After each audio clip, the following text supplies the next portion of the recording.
Hello everyone, this is the Sage of Calidor coming to you with another video, and I admit I'm going to discuss a topic that would ruffle several of your guys' feathers for a bit.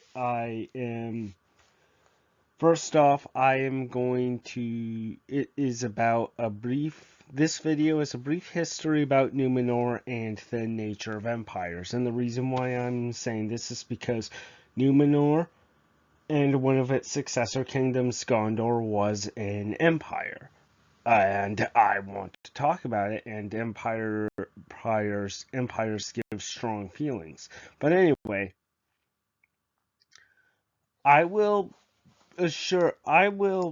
to those of you that have been with my channel checking on it, and for those of you that have not, I am still working on the history and culture of Numenor series. I assure you, this is not an easy way out. This is more of a way to tease back into it, and also discuss something that has been weighing on me for quite a bit, something that I'm hearing from other content creators and so I assure you, the videos of the kings of New and Queens of Numenor, the culture, the history, so on and so forth, I am still working on it. This is just still a fun sort of thing that I'm going to do. I know I never planned to bring this up as a project, but my Lord Elrond family history video is taking more time than I should have. But anyway, you got something cool. We're talking about Numenor, which I say is the best civilization of humans that ever existed in Middle-earth. For a start, it is in the sea in between Numenor, smack dab in between the Undying Lands and Middle-earth. Southern half of the sea, it is shaped like a star, and the Valar themselves created it. I encourage you to watch my Numenor videos because it offers more information. I don't have the links up here, but if you just take a search and type Numenor, you'll be able to find it. I apologize if it's not user friendly, but that is not a friendly thought for users, but I really would love you to look at my new Lord of the Rings Numenor videos. I know Sage of Calidor sounds like Warhammer Fantasy, but I said in my introduction video that I will cover Lord of the Rings on this channel. Anyway, so Numenor started, as what I said previously, the Valar had a hand in its creation.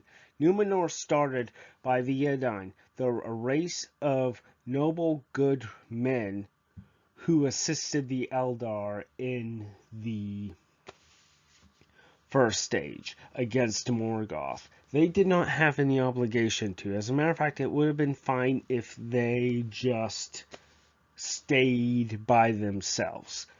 But they did not, because it was the right thing to help the elves fight against the evil of Morgoth. And because of this, they were rewarded.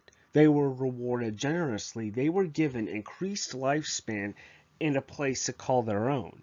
And so many of these Numenorians arrived and settled, and they picked the brother of Elrond, Elros, as their first ruler. And so they settled in it, they got everything settled, and they built a beautiful civilization. Like, this was crafted by the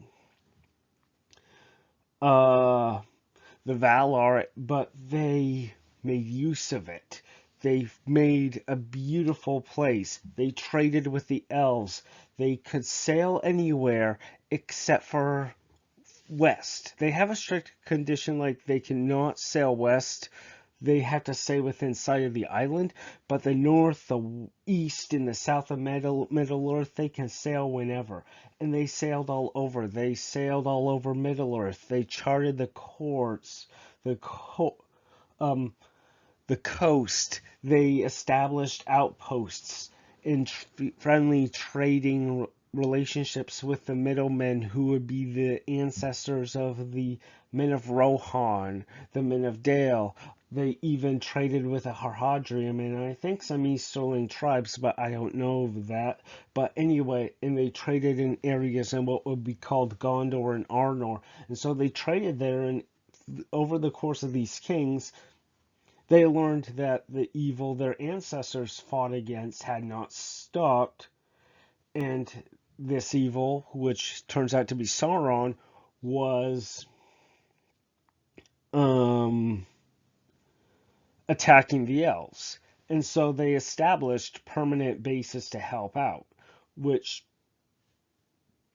did not sit too well with the law of native man, and this is something the Numenorians felt great sorrow for, but they understood this great evil Sauron had to be stopped, and so they were out and about doing their own business, and then came their greatest moment when Sauron launched his war against the elves.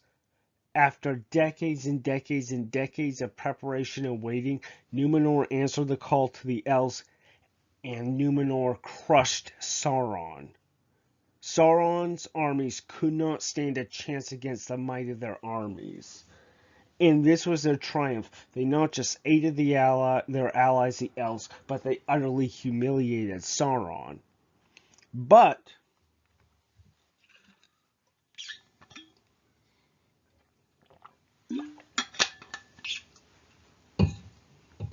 this is where they took a dark turn, and I am going to express more of this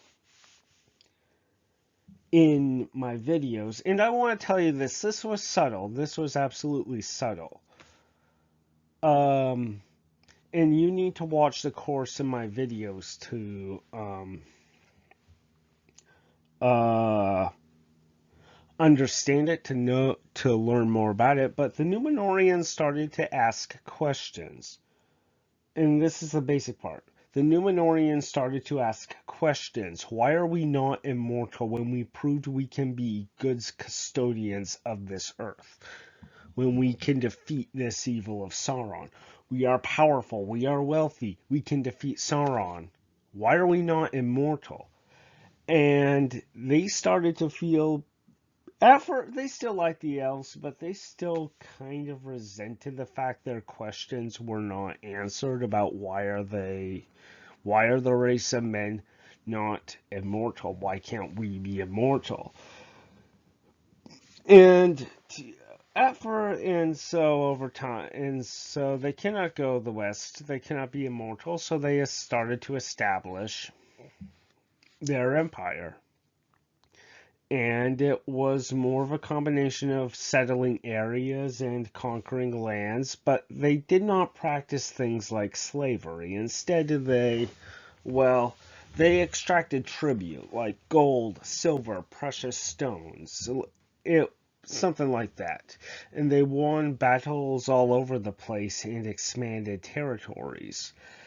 And eventually, it got to the point where they fell prey to Sauron. Their last king, Ar-Pharazôn, took over the throne, seizing it from the rightful heir, and gave battle against Sauron for dominion over the race of men. Sauron surrendered and manipulated the Numenorians into becoming evil, where they launched more brutal wars of conquest. They enslaved and killed for sport, and eventually they did the most heinous crime. They moved to conquer the Undying Lands, where at that point Eru Ilúvatar had to intervene, in which Numenor, the island, was destroyed. However, while a huge portion of the Numenorians fell to evil, there were still a good, strong, big minority of Numenorians which still were committed to the cause of good in the friendship with the elves. They were called the Faithful, and they had enough for them to leave Numenor, and they founded the kingdoms of Gondor and Arnor, and that is their history. As far as the legacy of Numenor, even though it fell, well, the faithful, who are the good Numenorians, they founded the realms of Gondor and Arnor. Gondor remained. Backtrack a little bit. Gondor and Arnor were founded in the Second Age. They lasted until the Third Age. During the Third Age, after a while, Arnor was split apart and destroyed. Gondor had a better chance. They remained around until the end of the Third Age, where after a while they lost their king, but thanks to Aragorn, the king returned, and later Aragorn founded or restored Arnor. His lands became called the lands of the reunited kingdom, and so Gondor and Arnor were re-established during the Fourth Age. But there was another legacy. In lands such as Umbar and in the south, the Numenorians that turned to evil, who became called Kingsmen, or now later the Black Numenorians, they remained, and they served Sauron and themselves from the Second Age to the Third Age. And maybe there are some remnants during the Fourth Age, I don't know, but because they were excessively cruel, they did not last very long and eventually died out. So, how are empires formed? I get it, many of you think, well, it's imperialism, it's evil, it's power. But have you considered some empires are formed because of the survival regarding a noble cause? This is an image of the Empire of Gondor at its maximum extent. And I want to show you something. I say the Empire of Gondor formed for a noble cause, the survival of the cause of good in Middle-earth. You see right here, this is the land of Gondor. Up here is the land of Rohan. Rohan was originally a province of Gondor before the Rohirrim arrived. That part was part of Gondor, and Gondor needed that to watch the northern border. When the men of Rohan arrived, the stewards of Gondor gave the Rohirrim this land because of a good ally in the north. As you can see right here, Umbar. That the men of Gondor have a claim over this area because, well, it was founded by Numenorians. It was originally a place of the Kingsmen, and quite frankly, Gondor cannot trust a hostile force so close to their borders. As you can see, the Harhadrim. The Harhadrim are allies of Sauron and Mordor, so it makes sense that Gondor will have this area to act as a land route to secure Umbar and to better protect Gondor's heartland. Also, these tribes living around here are more friendly to Gondor than to the rest of Harad. Now, Mordor. I don't know about you, but I could care less if Mordor think it's unfair. The men of Gondor kept on watch over Mordor. I feel like that is reason enough to have an empire. Now, here's another thing. Rovanion. Middlemen. Not Numenorians, not of Numenorian blood, but good honorable men that did not become Numenorians. Still, friends of the men of Numenor, or we can say the faithful, or better, the Dunedain. All this land right here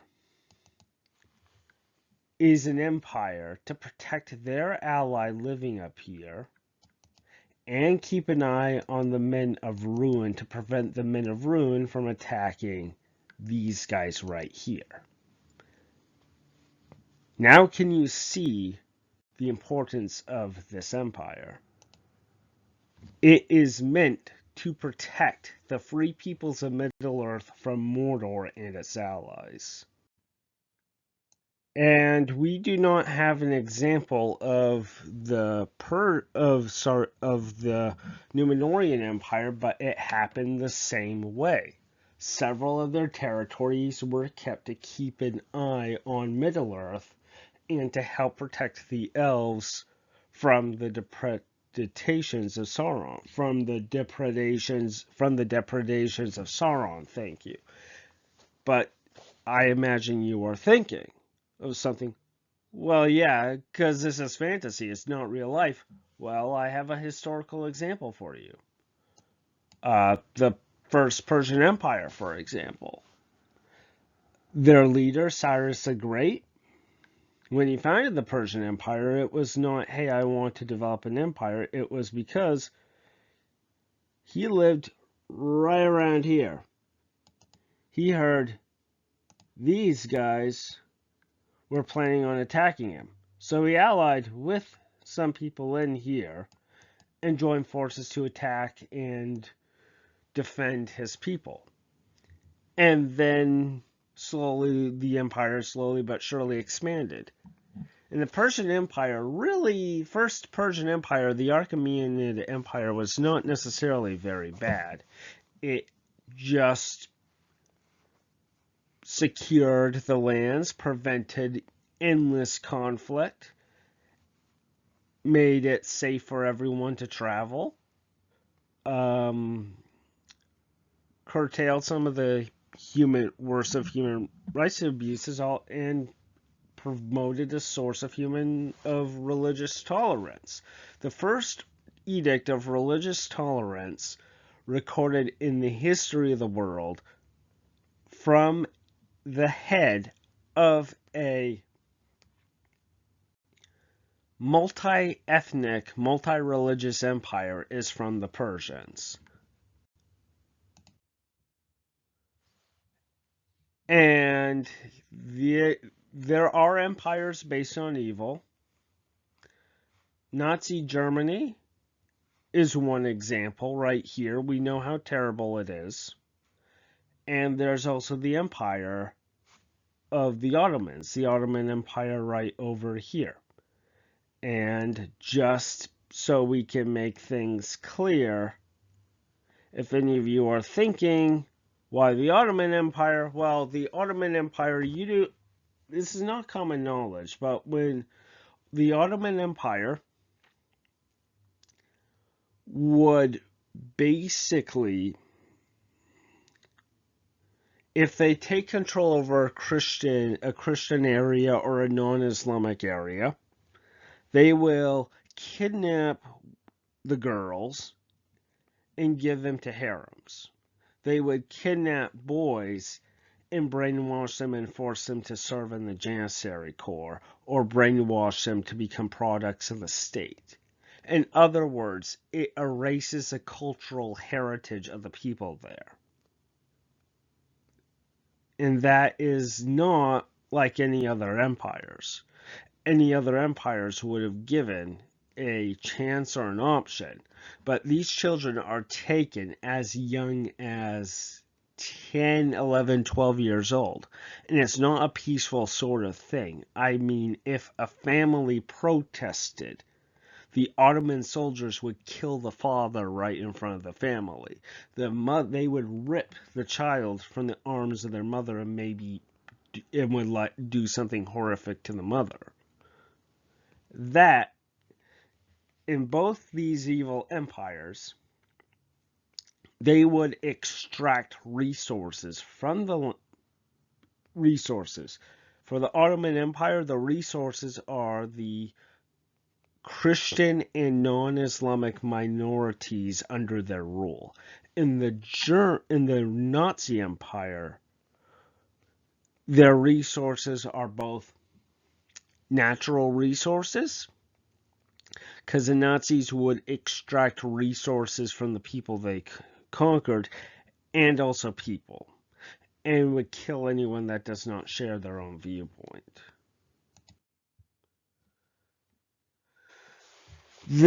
So yes, not every single empire is evil, not every single empire is good, but I will be honest. Empire suffers flaws. This is the Roman Empire at its maximum extent. And the Roman Empire started out was a decent empire. I would say it bears a poor second compared to the Byzantine Empire, but that's my personal thing. The Roman Empire again started with noble intentions. The Romans kept on getting attacked, got fed up with it, and they launched wars to take control over certain areas to better protect themselves. However, they became masters of Italy, and they acquired the dangerous addiction of empires. Empires need wars and territories because it fuels them to keep moving, because empires need resources to survive. Many empires that are built do not have a stable foundation. They do not build a firm groundwork which keeps their empire together, and this causes empires to collapse. Despite their good intentions, I will admit, empires are rarely popular, as a very intention of various people on YouTube criticizing Gondor and Numenor for being imperialistic and them calling imperialists evil, where I beg to differ because of the, again, good intentions and the good reasons behind on how they formed their empire. But I acknowledge, and I'm going back into Gondor, the Harhadrium hated the Easterlings hated that, of Rune hated that. Empires are not there for everyone. And also, if people who live in the empire, who rule the empire, if they lose sight of the ideals that created the empire would collapse. It requires constant vigilance and constant improvements. So, in conclusion, Numenor is an example of an empire that started with good intentions. Same with Gondor. They but they wanted to help their friends and allies, the elves, and also the dwarves. I think we can also just mention the dwarves. Keep an eye on Sauron and to contain him. However, over time they forgot the righteous cause.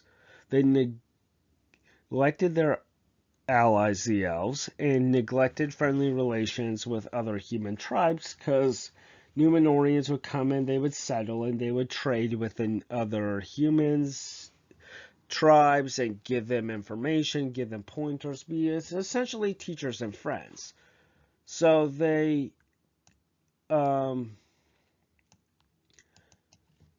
scorned friendship in exchange for power. And other empires fit this mold, some good and some are evil, admittedly. And so that's the end of the series. End of the video. I assure you this is not an end of the Numenor series. This is more of a combo of my opinion of the criticisms of Empire and the realms of the good guys in Middle-earth, and I hope this would revive interest in the series. I'm going to go back to doing them, and I will finish the Elrond